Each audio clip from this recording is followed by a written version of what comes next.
Finding what makes us more alive may seem like a strange injunction. However, there are times in life when this injunction makes perfect sense. This testimony illustrates how finding what makes us more alive, even if it can sometimes take time, allows us to embellish our lives. By more alive, I mean feeling fully alive thanks to the emotions that a concrete activity gives us, creating a business, leading an association, or flourishing in an artistic activity. Socio-cultural norms, the tyranny of everyday life, and very often the lack of self-esteem lead us to reject this vital impulse, and it is often a personal crisis that will serve as a revealer for the manifestation of this form of accomplishment.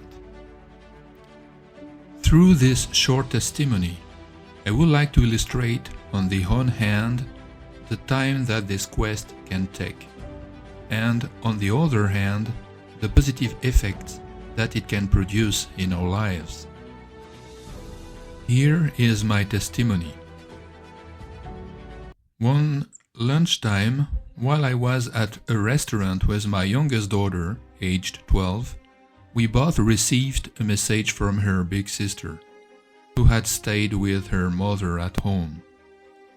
The latter sent her some photos with a message explaining that their mother had just made some magnificent pottery for the first time. For the record, my wife had told me a little less than 20 years earlier how much she dreamed of one day shaping clay to make pottery. I had then bought her a small electric potter's wheel, but due to a lack of confidence in her abilities and taking into account other priorities, this gift remained almost 20 years stored in a garage without ever being used. For some time, my wife had decided to work with clay, but only to produce simple small decorative elements in various shapes. For her, it was not yet a question of working clay with a potter's wheel.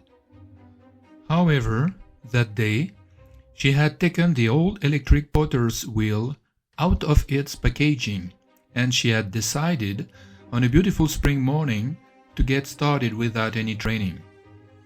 Shaping clay to give it depth, height, and give it a uniform volume is quite an adventure for a lay person. When I see the photos of her first attempt, I am impressed by the quality of her first cups. As I comment on the photos with my youngest daughter, something truly extraordinary happens. I am instantly projected into the heart of the universe. I am really in space, and I have this incredible feeling of being at the center of the great universe, surrounded by stars and galaxies. During this instant of contemplation, I feel an incredible sense of fullness, accomplishment, intense happiness, because I feel that I am at the center of the universe, the real center of the universe. But at the end of the experience, this feeling of exaltation gives way to frustration. I feel a sensation of disappointment rising in me, because I understand that this experience is not mine, but that of my wife. This vision showed me my wife's feeling, and I remember saying to myself, how lucky I too would love to find myself at the center of my universe. This vision is very short, and suddenly I find myself again facing my youngest daughter, in the heart of the restaurant in front of my plate. I then call my wife, and it is my eldest daughter who picks up. I then tell her to put the phone on speakerphone, and I tell them what I have just experienced and what I understood from it.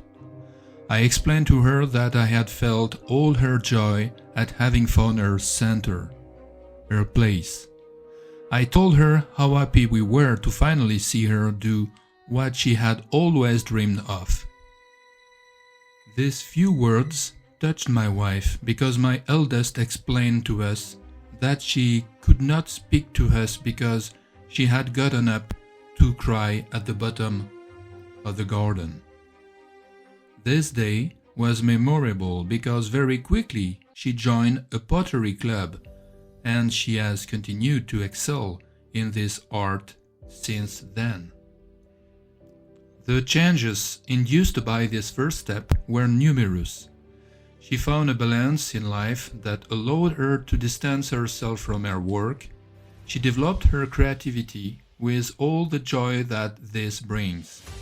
She learned over the years to highlight her production and her skills. By nourishing another part of herself, her creative side, neglected for so long, she became more complete and therefore more alive. She had found her center for the happiness of the whole family. And you? Have you found what makes you more alive?